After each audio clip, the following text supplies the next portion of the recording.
நேற்று சங்கி என்றும் இன்று நன்றி என்றும் கூறும் அளவிற்கு தற்பொழுது நிலை மாறி இருக்கின்றது. அப்படி என்ன நடந்தது என்பது குறித்து பார்ப்போம். தமிழே குரல் வலையொலிக்கு உங்களை அன்போடு வரவேற்கின்றேன். செந்தமிழன் சீமான் அவர்கள் செய்யக்கூடிய அரசியல் என்பது அதிகார வர்க்கத்திற்கும் மேலும் தமிழர்களுடைய எதிரிகளுக்கும் நன்றாகவே தெரிந்திருக்கும். இடையிடையே சில கட்சிகள் தமிழர்கள் கட்சியான நாம் தமிழர் கட்சியிடம் பல்வேறு நேரங்களில் சில இடையூறுகளை ஏற்படுத்துவார்கள். அப்படியான ஒரு இடையூறு தான் கடந்த சில நாட்களுக்கு முன்பு அண்ணன் திருமாவளவன் அவர்கள் நேரடியாகவே செந்தமிழன் சீமானை பார்த்து அவர் சங்கிக்கு துணை போகின்றார், மேலும் அவர் RSSின் கைப்பாவையாக இருக்கின்றார் என்பது போன்ற விமர்சனங்களை வைத்திருந்தது குறிப்பிடத்தக்கது. நாமே அதற்கான காணொளிகளை வெளியிட்டிருந்தோம். ஆனால் செந்தமிழன் சீமான் அவர்கள் ஒரு மேடை பேச்சு ஒன்றில் மிக தெளிவாக கூறினார். நம்முடைய பெரியார்கள் யார் என்பதை குறித்து அவர் தெளிவாக விளக்கியிருந்தார். அதை குறித்தும் நமது காணொளியில் இருக்கின்றது, மறக்காமல் பாருங்கள். அப்படிப்பட்ட விளக்கம் என்பது இதுவரை தமிழ் மண்ணில் யாரும் கூறியிருக்க மாட்டார்கள். அந்த அளவிற்கு தமிழை சுமந்தவர்கள் எங்களுடைய பெரியார் என்று மிக தெளிவாகவே கூறியிருந்தார்.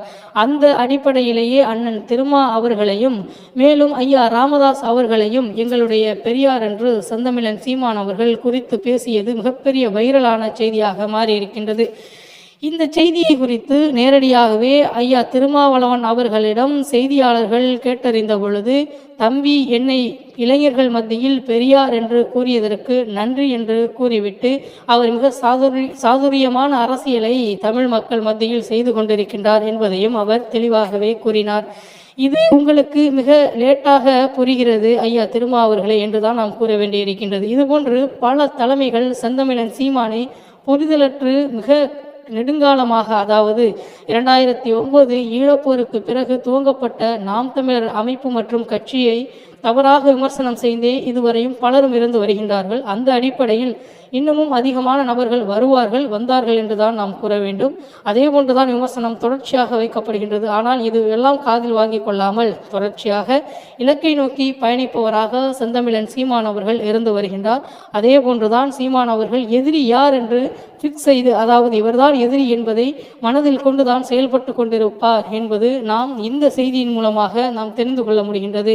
வருபவர்கள் போவர்கள் மேலும் நமது அண்ணன் தம்பிகள் நமக்கு அருகாமையில் இருக்கக்கூடியவர்களை பேசவோ சண்டையிடவோ மேலும் அவர்களுக்கு எதிராக ஆட்சியையோ கட்சியையோ பிடித்திடவோ நாம் வரவில்லை. மாறாக நம்முடைய நேரடி எதிரி யார் என்றால் திராவிடமும் அல்லது ஆரியமும் என்று இரண்டையும் தான் நாம் பார்க்க வேண்டியிருக்கின்றது.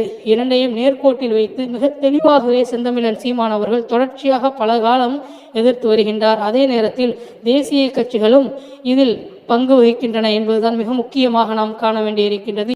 எனவேதான் செந்தமிழன் சீமான் அவர்கள் திராவிட கட்சிகளுடனும் தேசிய கட்சிகளுடனும் ஒருபோதும் கூட்டணி இல்லை என்பதை மிக தெளிவாகவே அறிவித்து கிட்டத்தட்ட பல தேர்தல்களை சந்தித்து 8.2% வாக்குகளையும் பெற்று 36 லட்சம் வாக்குகளையும் பெற்று தமிழ்நாட்டில் அங்கீகரிக்கப்பட்ட மாநில கட்சியாக உருவெடுத்து தனக்கென்று சின்னத்தையும் வாங்கி தற்பொழுது 2026 தேர்தலுக்கான அரசியல் வேலைகளை செய்து கொண்டிருக்கின்றார் என்பது குறிப்பிடத்தக்கது. மேலும் எங்கள் நோக்கம் தெளிவானது என்று சீமான் மேடைதோறும் முழங்கி வருகின்றார்.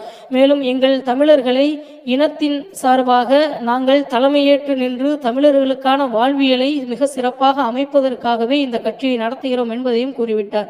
எனவே சீமான் அவர்கள் மிக தெளிவான அரசியலை செய்கின்றார்.